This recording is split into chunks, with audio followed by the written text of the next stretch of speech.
మతాన్ని ఒక ఇంచు కూడా కదిలించలేకపోయారు సార్. ఎవరైతే సనాతన ధర్మాన్ని ఎరాడికేట్ చేయాలనుకుంటున్నారో వాళ్ళే నాశనం అయిపోతారు అన్నది చరిత్ర చెప్పిన సత్యం. అయితే ఇప్పుడు ఈ రావణ్ అనే వ్యక్తి ఒక హిందూ వ్యతిరేకి, దేశద్రోహి. ఎందుకంటే ఈ మాట్లాడుతున్నానంటే మీరు ఇందాక ప్లే చేసిన ఆడియోలో చూసారు కదా, ఏ విధంగా అతను రామాయణ మహాభారతాలను కించపరిచాడు, రాముని కించపరిచాడు, ద్రౌపదిని కించపరిచాడు, సీతమ్మ గారిని కించపరిచాడు. అలాగే సనాతన ధర్మాన్ని మా నోటితో కూడా చెప్పలేని విధంగా అతను తూలనాడాడు. భారతదేశం విషయంలో కూడా నాకు దేశం అంటే గౌరవం లేదు, నాకు దేశం అంటే ఇష్టం లేదని పబ్లిక్ గా చెప్పాడు. ఇంకొక విషయం సార్, దాదాపు 166 మందిని ఓచకోత కోసిన అసబ్ అనే వ్యక్తికి మానవ హక్కులు ఉండాలని మాట్లాడిన వ్యక్తి రావణ్ అనే వ్యక్తి. సో ఇతను దేశద్రోహ, మరి ఇంకేదన్నా అంటారా? దేశద్రోహం కేసులు అందుకోసమే పడుతున్నాయి రావణ్ మీద. ఇంకొక విషయం, పవన్ కళ్యాణ్ గారు నక్సలిజం అని చెప్పేసి నోటుకు వచ్చినట్టు, మనం మీడియా ముందు ఉన్నాం కదా అని చెప్పి నోటుకు వచ్చినట్టు అబద్ధాలు మాట్లాడకూడదు. పవన్ కళ్యాణ్ గారు నేను లెఫ్ట్ కాదు రైట్ కాదు, నాది స్ట్రైట్ వే, నేను మానవతా వ్యక్తిత్వం ఉన్నది అని చాలా స్పష్టంగా చెప్పారు. ఏంటంటే రైట్ వింగ్ లెఫ్ట్ వింగ్ అని చెప్పి మళ్ళీ కొత్తగా తెస్తున్నారు.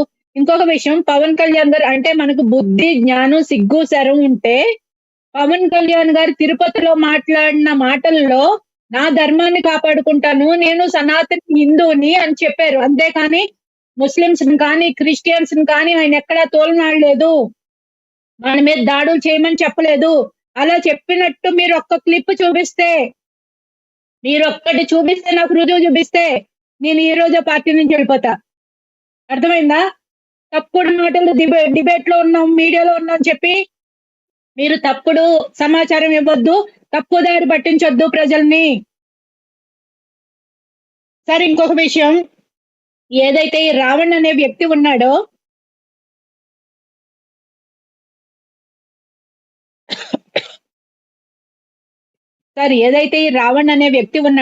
అతను దేశాన్ని తోలనాడతాడు, హిందువులను తోలనాడతాడు, రాధా మనోహర్ దాస్ గారిని పిలక పట్టుకుని గోడకేస్తంతా అంటాడు. ఇదండి ప్రశ్నించడం అంటే? పవన్ కళ్యాణ్ గారిని ఒక డిప్యూటీ స్పీకర్ ను పట్టుకుని 4 కోసి పార్సల్ చేస్తా అంటాడు. ఇది ప్రశ్నించడమా? లేదంటే ఒక డిప్యూటీ సీఎం ని పేరు మీరు తీశారు కాబట్టి చెప్తున్నాను. రాధా మనోహర్ దాస్ గారు గతంలో కొన్నిసార్లు ఒక మతాన్ని గురించి కొన్ని వ్యాఖ్యలు చేయడం జరిగింది. దాన్ని కరెక్ట్ అని మీరు అంటారా? మీరేం చెప్తారు సార్? ఒక మతాన్ని కించపరచు తప్పే సార్. నేను ఇది కరెక్ట్. ఒక పిల్లకేసుకుని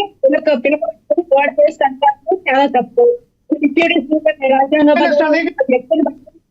అంటున్నారు. ఇప్పుడే మీరు డిబేట్ సాక్షి చెప్పారు, పడతారంట పవన్ కళ్యాణ్ పిల్లకి స్పీచ్ నిన్నబట్టే కదా మీరు చెప్తున్నారు కదా భారత రాజ్యం, కానీ దాంట్లో కూడా క్లాజెస్ ఉన్నాయి. ఏం చెప్పిందండి? ఆర్టికల్ 92 గురించి రీజనబుల్ రెస్ట్రిక్షన్స్ ఉన్నాయి, వచ్చినట్టు నోటుకు వచ్చినట్టు వాగడం, పరిమితులు ఉన్నాయి, హద్దులు ఉన్నాయి.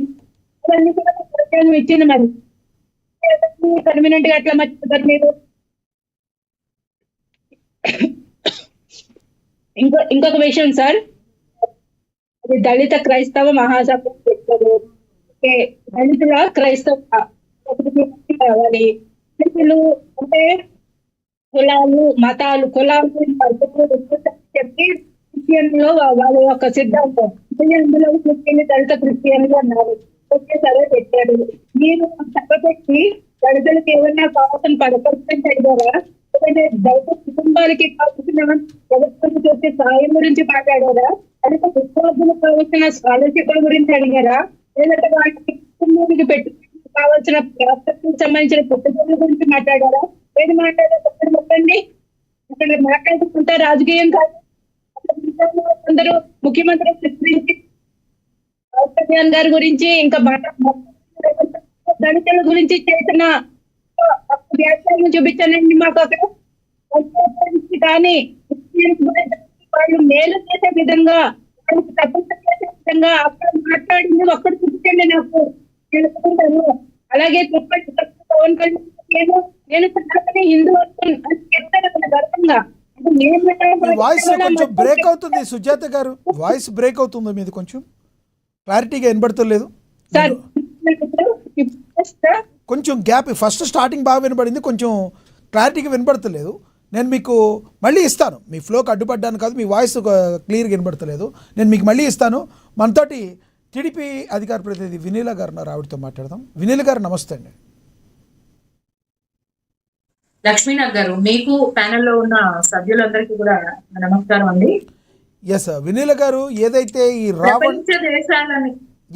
ఈ రావణ్ అనే వ్యక్తి ఏదైతే ఉందో, ఇతను మాట్లాడిన మాటలు పెద్ద దుమారాన్ని రాష్ట్ర వ్యాప్తంగా రేపాయి.